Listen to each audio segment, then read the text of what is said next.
വെറും 14 ലക്ഷം രൂപ 14 ലക്ഷം ഇന്ത്യൻ രൂപ കൊടുത്ത് നിങ്ങൾക്ക് ഇവിടെ ദുബായിൽ ഒരു അപ്പാർട്ട്മെന്റ് വാങ്ങാനുള്ള ഓപ്പർച്യൂണിറ്റി ഇതാ എൻ്റെ ഈ പിറകെ കാണുന്നുണ്ടല്ലേ. Kids play area, gym, swimming pool, tennis court, basketball court, ഇങ്ങനെ എല്ലാ അമ്യൂണിറ്റീസും ഉള്ള ഒരു കമ്മ്യൂണിറ്റിയിലാണ് നിങ്ങൾക്ക് ഈ ഒരു ഓപ്പർച്യൂണിറ്റി വന്നിരിക്കുന്നത്.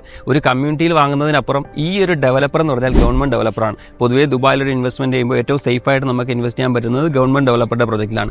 അതോടുകൂടി തീരുന്നില്ല, നമുക്ക് ഇവിടെ ഒരു പ്രോജക്റ്റ് സ്റ്റാർട്ട് ചെയ്യുന്ന സ്റ്റേജിലാണ്, അതായത് ഇനിഷ്യൽ സ്റ്റേജ്. ഒരു കമ്മ്യൂണിറ്റിയുടെ ഇനിഷ്യൽ സ്റ്റേജിൽ എൻ്റർ ചെയ്ത് കഴിഞ്ഞാൽ നമുക്ക് ആ കമ്മ്യൂണിറ്റിയുടെ കംപ്ലീഷനിൽ നമുക്ക് മാക്സിമം പ്രോഫിറ്റ് അതിൽ നിന്ന് ഉണ്ടാക്കാൻ പറ്റും. സോ ആ ഒരു ഓപ്പർച്യൂണിറ്റിയാണ് നിങ്ങൾക്ക് വന്നേക്കുന്നത്. പിന്നെ നമ്മളൊരു ഇൻവെസ്റ്റ്മെന്റ് ചെയ്യുമ്പോൾ നമുക്ക് വരുന്ന ഏറ്റവും വലിയ ചലഞ്ച് ഫണ്ട് മാനേജ് ചെയ്യുക എന്നുള്ളതാണ്.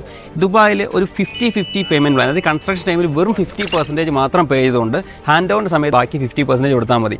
അതായത് നമുക്ക് 50% ഹാൻഡ് ഓൺ സമയത്ത് ഇല്ലാന്നുണ്ടെങ്കിൽ നമുക്കത് ഇൻസ്റ്റാൾമെന്റ് ഇട്ട് EMI പോലെ മോർഗേജ് ചെയ്യാൻ പറ്റും. സോ അത്രയും ഫ്ലെക്സിബിൾ ആയിട്ടുള്ള ഒരു ഓപ്ഷനിൽ നിങ്ങൾക്ക് ഒരു ഓപ്പർച്യൂണിറ്റിയിൽ നിങ്ങൾക്കൊരു അപ്പാർട്ട്മെന്റ് സ്വന്തമാക്കാനുള്ള ചാൻസ്. സോ ഇതിനെപ്പറ്റി കൂടുതൽ അറിയാൻ ഇത്രയും പെട്ടെന്ന് വിളിച്ചു.